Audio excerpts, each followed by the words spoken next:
I'm trying to figure out where to begin with this story right here. This story right here. When I first heard about it, I said it plays out just like a movie that should be on Netflix. As a matter of fact, a lot of people were saying that. And when you hear the details behind this, you will completely understand. I wouldn't be surprised if this even becomes a movie or some kind of narrative that they'll put or make a special out of. But in this picture, you see a woman by the name of Raissa. I'm guessing that's how you pronounce her first name, Kengne.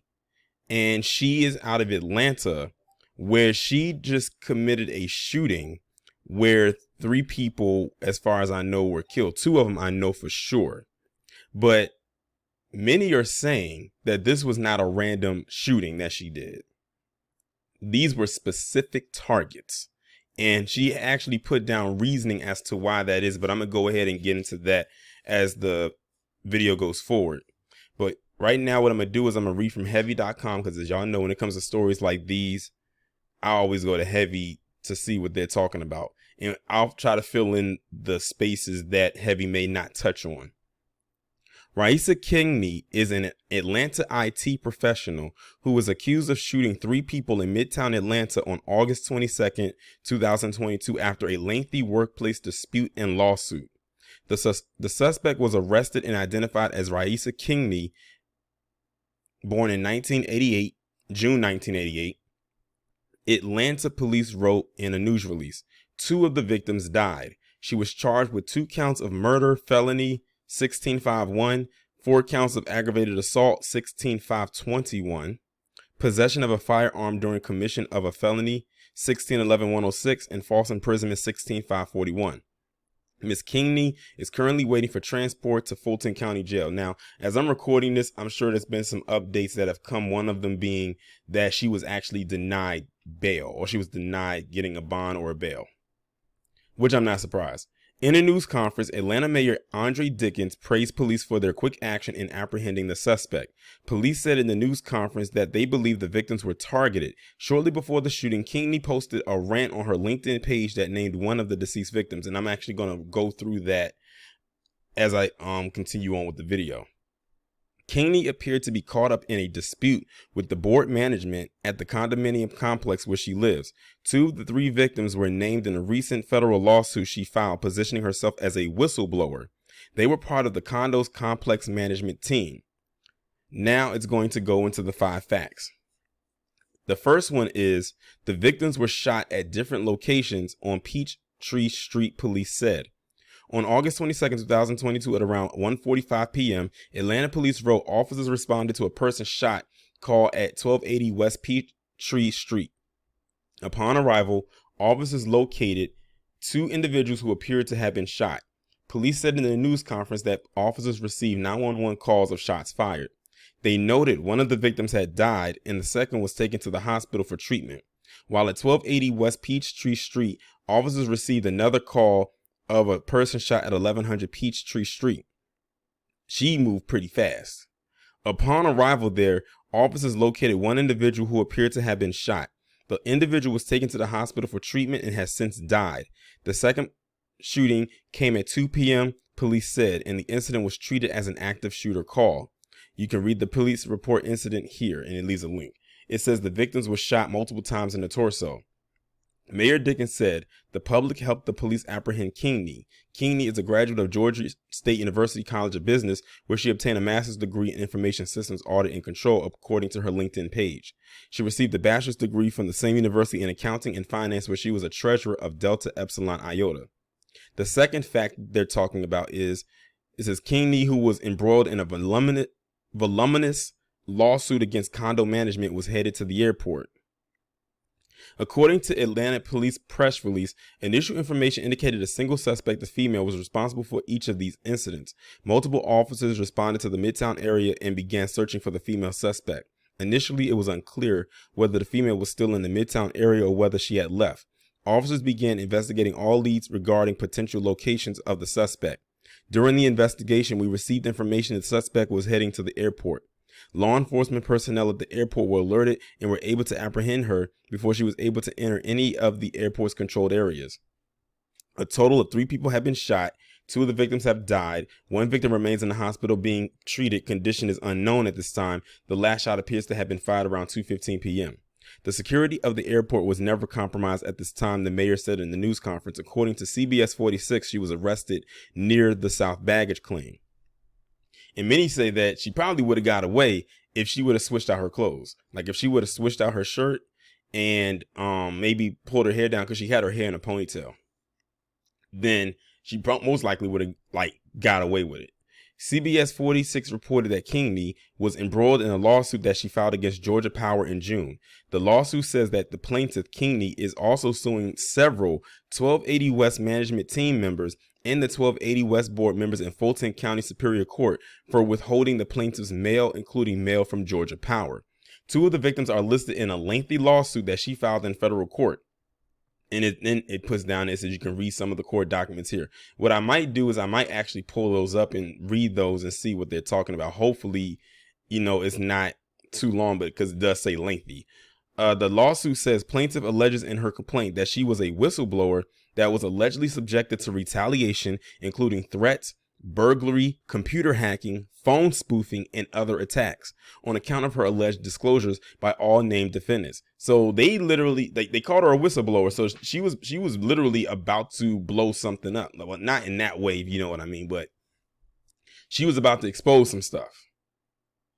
And she was like, she said, they either going to get me or I'm going to get them. In the counter filings, people accused in the lawsuit denied her claims. One man who was not a victim in the shootings wrote in a counter filing that he admits a letter addressed to plaintiff was mistakenly delivered to him, and he in turn delivered to the same plaintiff. Defendant lacks knowledge or information as the contents of the letter. Defendant Mungle denies any intimidation. Defendant admits offering to help plaintiff. Defendant denies telling plaintiff he worked at BDO and that he spied on the plaintiff and that he broke into the plaintiff's unit. Defendant lacks knowledge or information sufficient to admit or deny plaintiff's employment relationship with BDO. The court filings are voluminous and many hundreds of pages. The third fact that Heavy mentions is the deceased victims' names are Wesley Freeman and Michael Shinners. According to CBS 46, the victims who died were Wesley Freeman, 41, and Michael Shinners, 60. Both were named in the lawsuit. A woman who knew him wrote on Facebook, I met Michael in 2005 when he was a community manager at an HOA company. Years later, I had the pleasure of working with him at the same company. Michael had a quick wit that would keep us laughing even in negative situations or on the golf course. Michael had a smile that would light up the room. Praying for Michael's family and justice for the senseless shooting. He will be greatly missed by all. Michael Shinners was an above beyond building manager. He was loved by our community. The events today are shocking and he can never be replaced. We are deeply saddened, said Brian Hall, a resident at the condo complex that was the site of the first shooting. Mike Horn is the injured victim. The fourth fact is Kengne ranted about the condo management and Freeman on LinkedIn before the shooting. On LinkedIn, Kengne wrote a negative post about Freeman, one of the victims, shortly before the shooting. She wrote retaliation in the Atlanta Police Department, and I don't know why they put it up there twice. The rambling post alleges that she was retaliated by a former employee because I reported a fraud perpetrated by Wesley Freeman. There is no verification that what she wrote is true. Kengne made accusations against management in the condominium where she lives. She accused people of having gained unauthorized access to my home, break into my safe, and delete evidence that I had, thereby breaking so many laws that it is hard to believe. APD had been reluctant in providing me with information related to my case. I will post a series of videos to show the policy's response to the crimes committed against me. She added, I will keep you updated on the status of my case because it is relevant to anyone who has spent many years combating fraud in their professional lives. People accused denied her claim. And the last fact that Heavy has up here says Kengne held many positions as an IT auditor and manager. On LinkedIn, Kengne wrote that she was the CEO and president of Kengne Corp for 4 months. Before that, she was an IT auditor for BDO USA LLP. She was a senior IT associate for Grant Thornton LLP, a financial analyst for Audientis, and a graduate assistant at Georgia State University. She also worked as an audit intern for the city of Dunwoody, Georgia.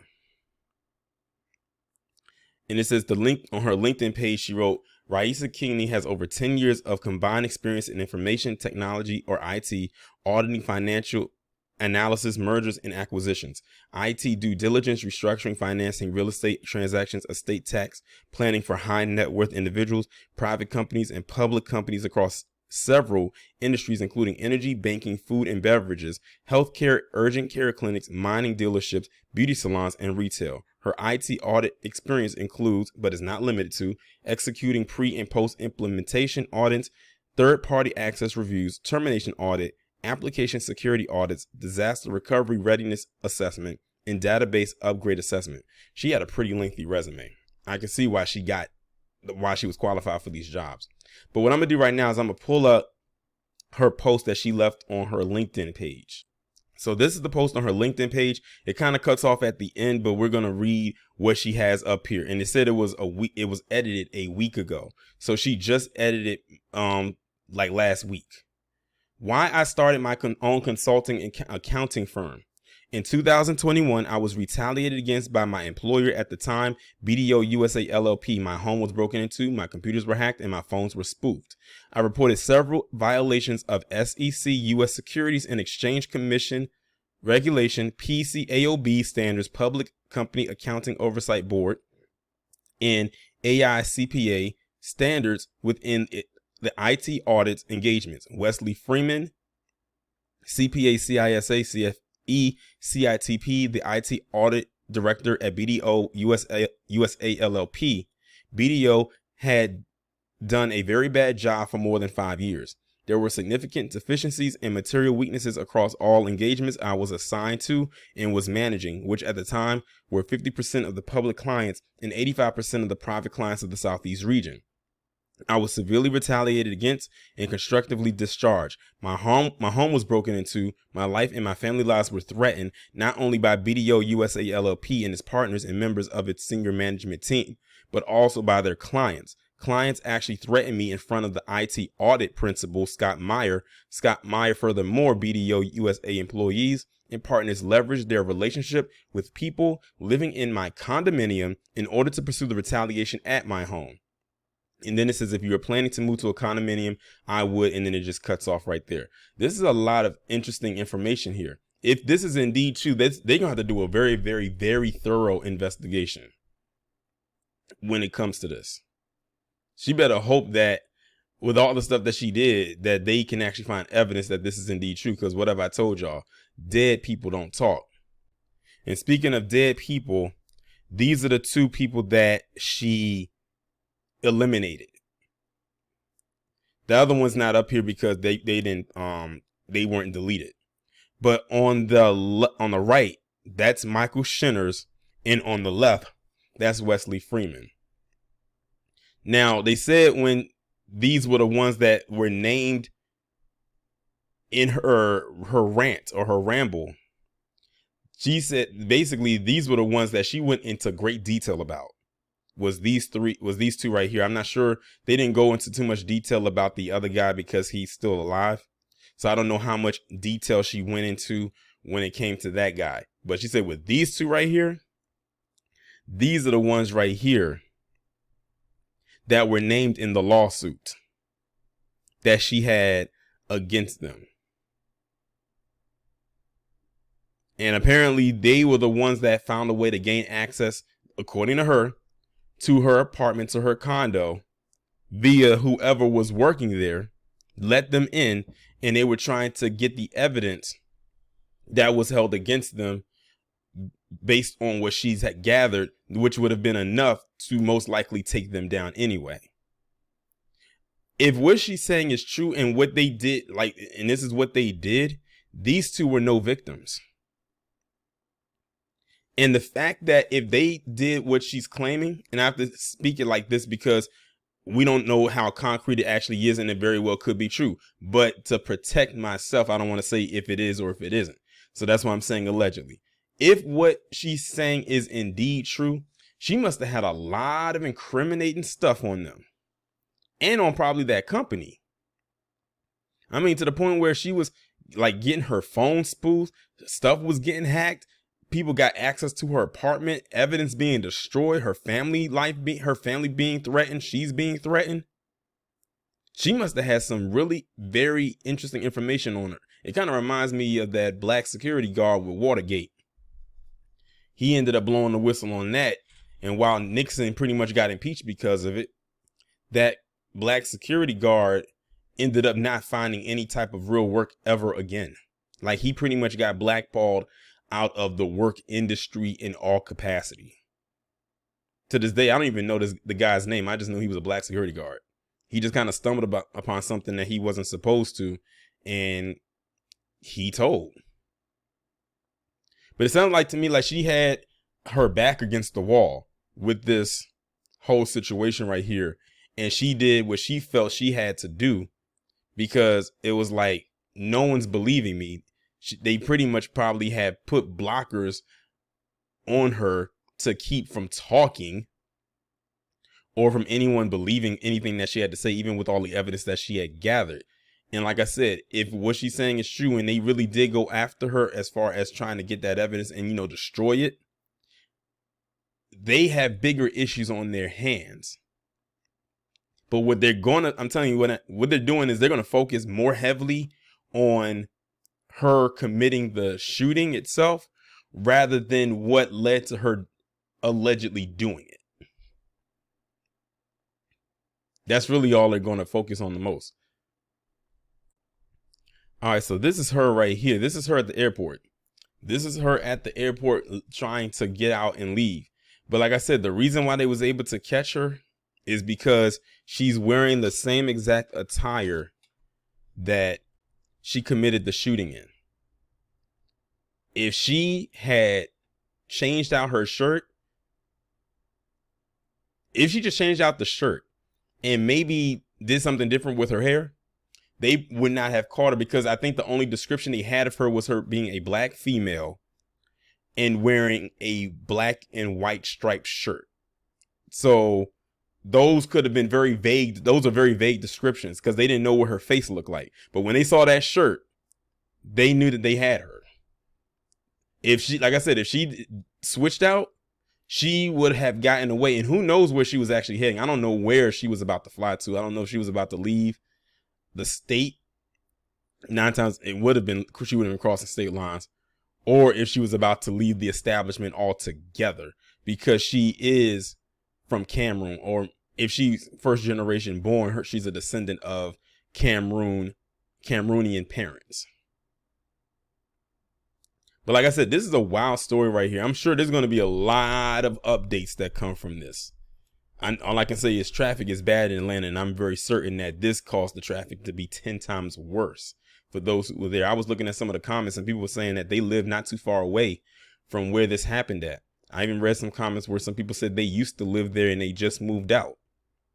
So yeah, this is a very interesting story right here. But I'm going to go ahead and end the video on this note, but I'm going to ask this question. Do you think, based on what you heard with this story right here, do you think she's telling the truth about what she did and her actions behind what she did? In other words, do you think she's justified in the act in which she committed, or do you think there's some holes in her story and there's more to it than what she's telling? Y'all let me know what you think about it down in the comments. Like, share, subscribe. If you are new, be sure to go ahead and hit that subscribe button and have your notification bell turned on. Have your notifications set to all on your mobile devices as well. The links will be down in the description. I'll talk to you in the next one.